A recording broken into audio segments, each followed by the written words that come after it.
Funniest thing that ever happened with a governing body member while you're there? It was interesting what Garrett Loesch said in a talk that he had. At the end of his talk, said that we know that there are some things in the Society's publications that we need to change. It's just not the right time for it yet. Mm-hmm. And that just struck me as strange, because if there are things that they need to print, they should go ahead and do it.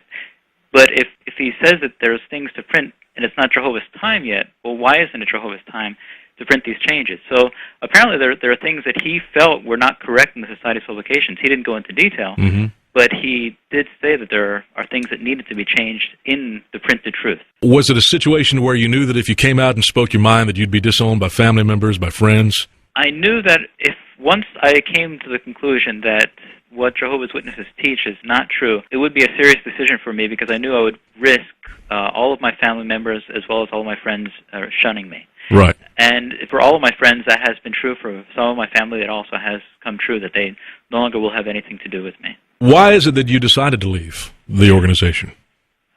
Basically, it's because I've realized that a lot of the teachings that Jehovah's Witnesses teach cannot be found in the Bible. And this is something I realized when I was in Gilead, because, as I mentioned, we had to read the Bible twice in about an 8-month period.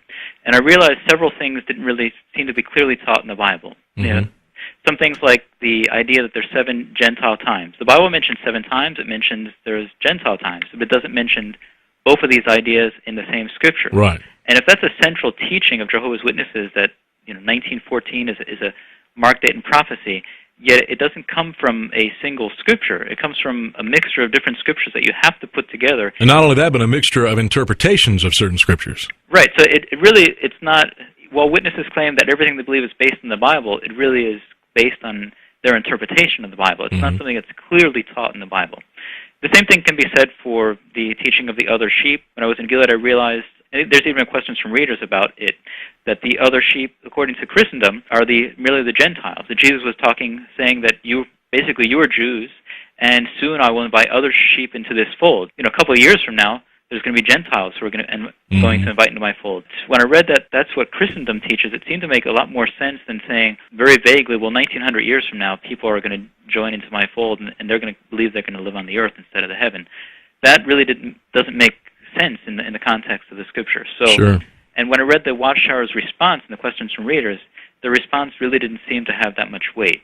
What would you say to any current witnesses right now still in the organization? I would say that they really need to analyze as to whether what the Society teaches is really true, whether it's really based on the Bible.